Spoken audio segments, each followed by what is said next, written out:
Viral anak Kapolsek di Karo diduga hamili pacar, disebut tak tanggung jawab, kini minta tes DNA. Dugaan anak Kapolsek Brastagi, Sumatera Utara hamili pacar hingga tak mau bertanggung jawab. Berawal dari unggahan di TikTok @divaglory, kabar itu tersebar di sejumlah akun media sosial lainnya. Dalam unggahan, akun itu memperlihatkan foto pria berseragam berinisial ES yang disebut-sebut anak dari Kapolsek Brastagi, Polres Karo, Kompol Victor Simanjuntak. D kemudian membagikan sejumlah chat antara dirinya dengan ES. Intinya, ES meminta D menggugurkan kandungannya. Tidak hanya itu, ES juga mengirimkan kata-kata tak pantas kepada D. Selain bukti chat, akun tersebut juga mengupload foto seorang bayi yang disebut anak dari ES. Kapolsek Brastagi, Kompol Victor Simanjuntak membenarkan sosok pria berseragam yang viral merupakan putranya.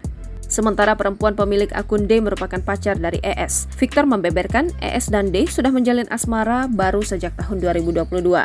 Memang benar itu anak kami dan mereka memang berpacaran dari tahun lalu berdasarkan suka sama suka. Katanya dikutip dari tribunmedan.com pada Rabu.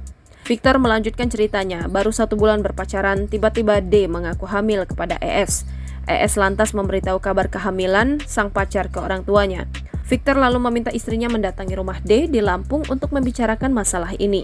Victor merincikan, terhitung sudah 8 kali pertemuan dengan keluarga ES dan D. Pertemuan sempat mendapatkan jalan keluar dengan menikahkan keduanya. Rencananya pernikahan ES dan D digelar pada bulan Februari 2022 lalu. Victor menegaskan rencana pernikahan pada akhirnya batal karena pihak keluarga Diva berubah pikiran. Keputusan itu membuat keluarga Victor kecewa. Pada dasarnya, ES sudah siap bertanggung jawab. Bahkan menurut Victor, keluarga D tidak ingin menyelesaikan masalah. Victor kemudian dibuat terkejut dengan foto anaknya viral di media sosial.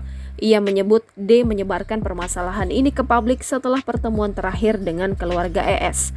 Victor sangat menyesalkan penyebar luasan masalah pribadi keluarganya ke publik. Kini anak yang dikandung oleh D sudah lahir. Victor kini meminta keluarga D untuk melakukan tes DNA.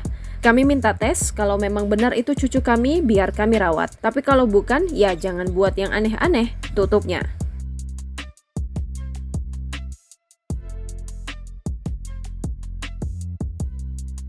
Download Tribun X sekarang, menghadirkan lokal menjadi Indonesia.